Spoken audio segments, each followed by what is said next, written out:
Good morning, everybody. Welcome to Gotta Be Outdoors. Mid-August, temperatures are cooling off. Time to start thinking about getting serious on whitetail hunting. So, season's going to be here before you know it. I'm going to do something today I haven't done before, and that's do a product review. Had a company reach out to me and sent me some broadheads to try and asked for my honest opinion of them. So, we're going to test the tooth of the arrow broadhead. I went and chose the 1-inch cut. They're a 4-blade, 100% made in the USA. They're heat treated for toughness and strength, and they're made out of completely one solid piece of steel. So this one has, seeing how it's a 4-blade, they say it has 2 inches of total cut. These are the 100 grain vented ones. They also have a solid broadhead that you can get up into, I believe, 1 3/16 inch cut and up to, I think, 150 or 175 grain they make the solid ones in. So I'm going to try the 100 grain vented and we'll see how they hold up.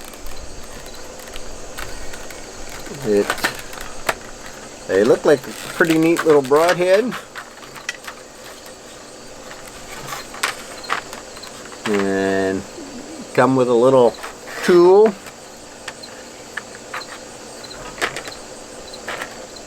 You can just slip your broadhead in there and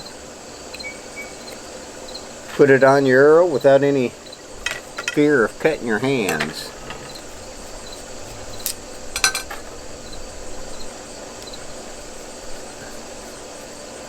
Nice and snug. First impression, looks awfully small.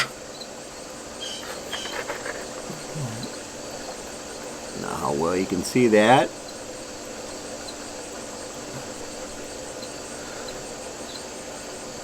Feels awfully sharp.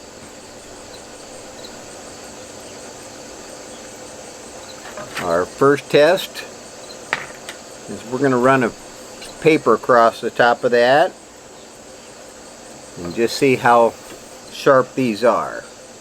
I'm just going to take a little piece of paper and run it across that blade and see how she cuts. Nice and smooth.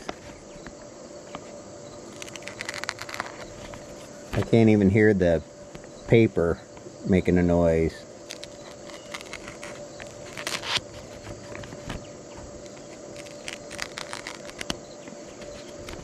So, seems good and sharp. Alright, right out of the package, they seem nice and sharp. I'm going to test these on field point accuracy.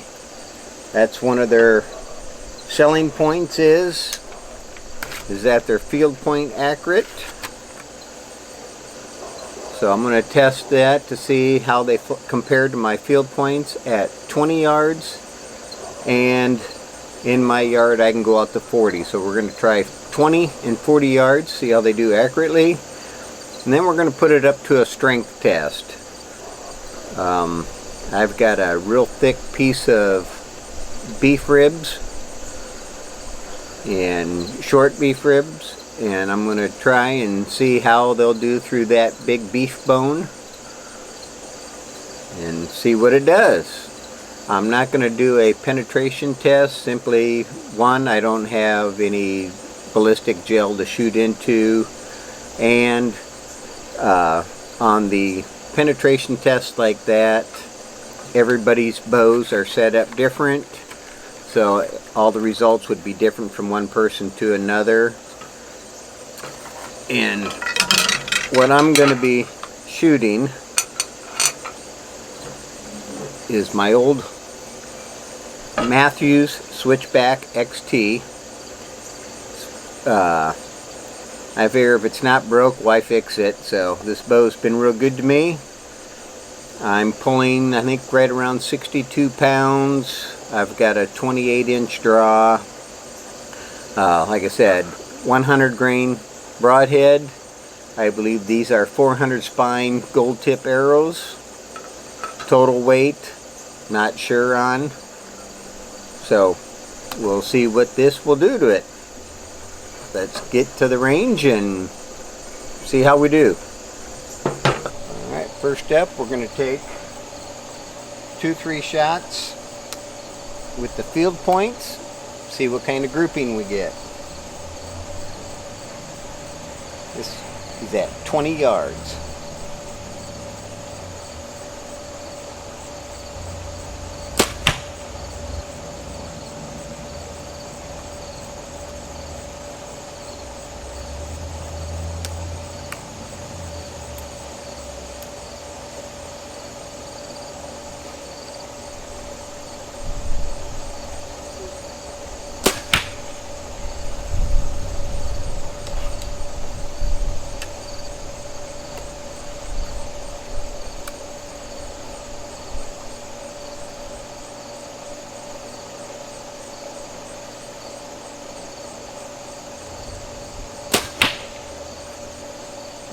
That one I was wobbly. Take a look and see how we did at 20. Alright, not too bad. Last one, I pulled that one. So that's why it's a little off. But the first two, 20 yards, right in there. So now we'll compare and see how the broadhead flies. See if it hits about the same. Alright, now at 20 yards, we're going to see how the tooth of the arrow broadhead does. This is at 20 yards.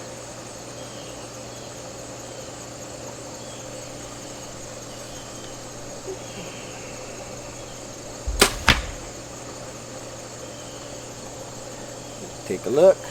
Well, broadhead test, 20 yards. I'd say field point accurate. Now let's step back to 40, see how we do at 40.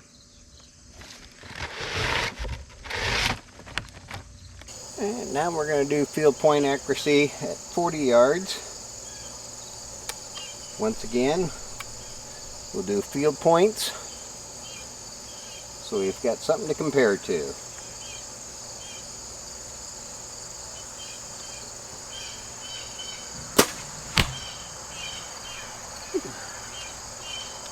Okay.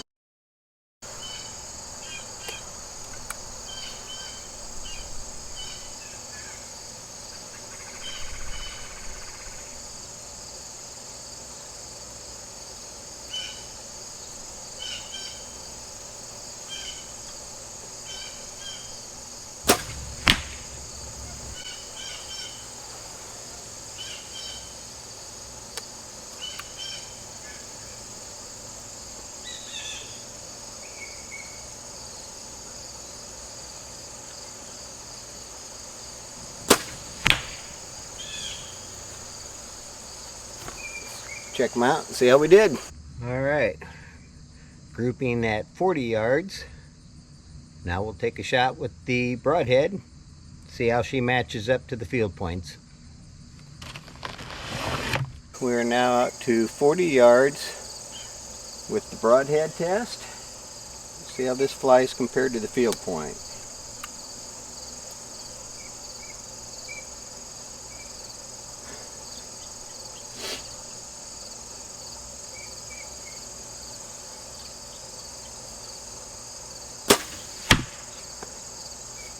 Looked good to me. Let's run up there and take a look and compare.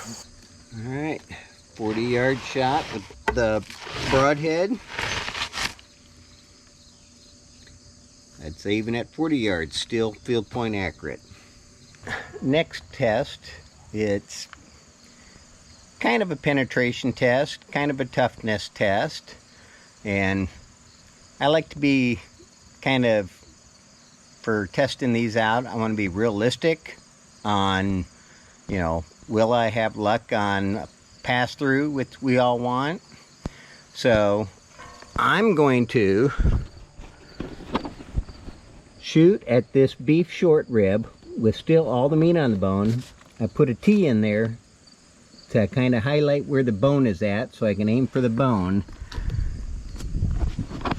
But look how thick that is. That's a good 4 or 5 inches thick.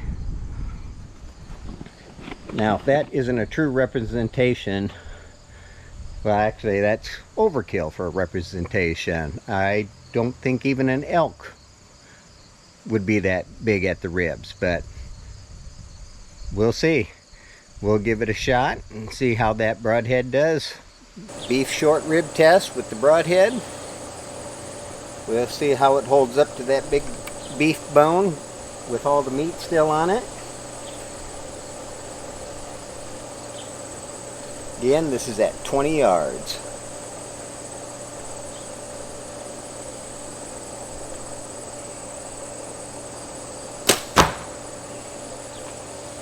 Alright, let's see how we did. It's a little bit to the left of the tee, but I still caught part of the bone. Like I said, I just caught part of the bone, so. But as of right now, no damage whatsoever. I just think I nicked part of the bone, so we'll see if we can't get it closer on the next shot. Well, we'll see how this one does. Boy, in the center, that meat still froze.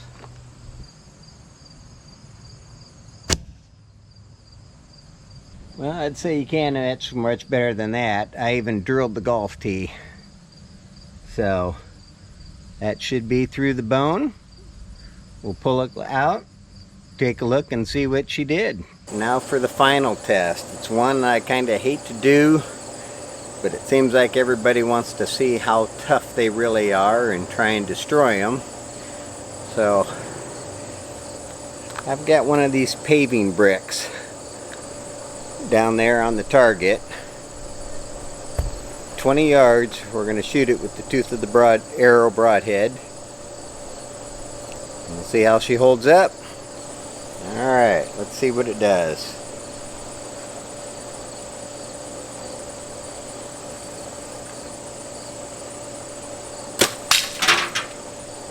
Whew. Yeah. Let's go check out the damage.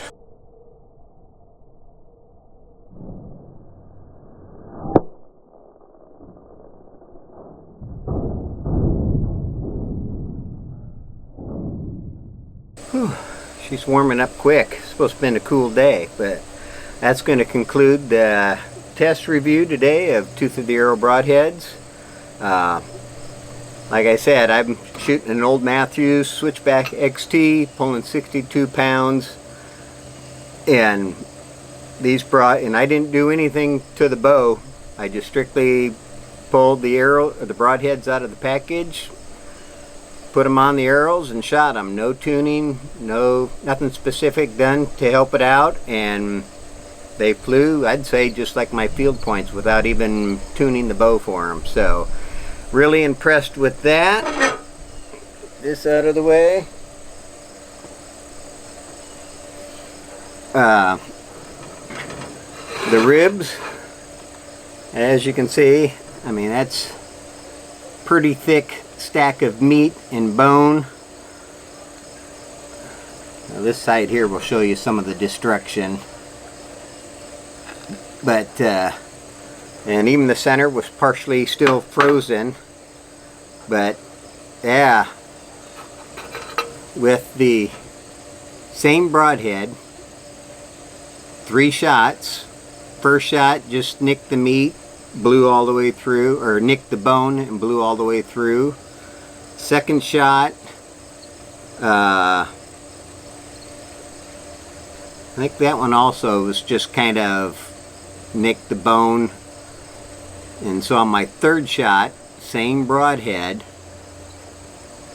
I actually hit the golf tee that I was using as a marker for where the bone was at, and still blew through the backside of the rib.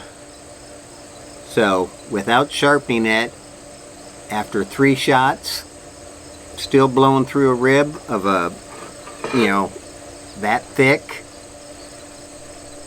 I'd say that freshly out of the package, or now if I sharpen this one up, I have no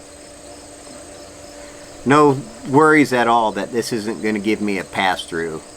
These wicked little broadheads, I mean, and I don't see, other than being a little dull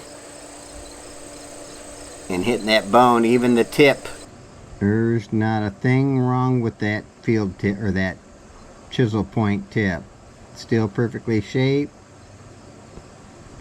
Blades nice and straight, nothing wrong with them. Like I said, edges are a little dull, rolled over, but 3 shots through that, I'd say that's still pretty good. Would ever take 3 shots at a deer without sharpening the broadhead in between? No, of course not, but this will show you how they hold up.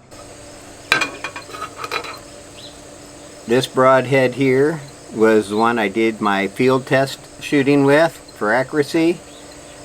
Both 20 and 40 yards. I'd say they were hitting just the same as my field points. And, you know, if it's shooting out to 40 yards, just as accurate, I doubt if there'd be much difference out to even 60 yards. So I may play with that a little bit yet, but I think these, like they say, fly like field points. Once again, no tuning of the bow to match them up.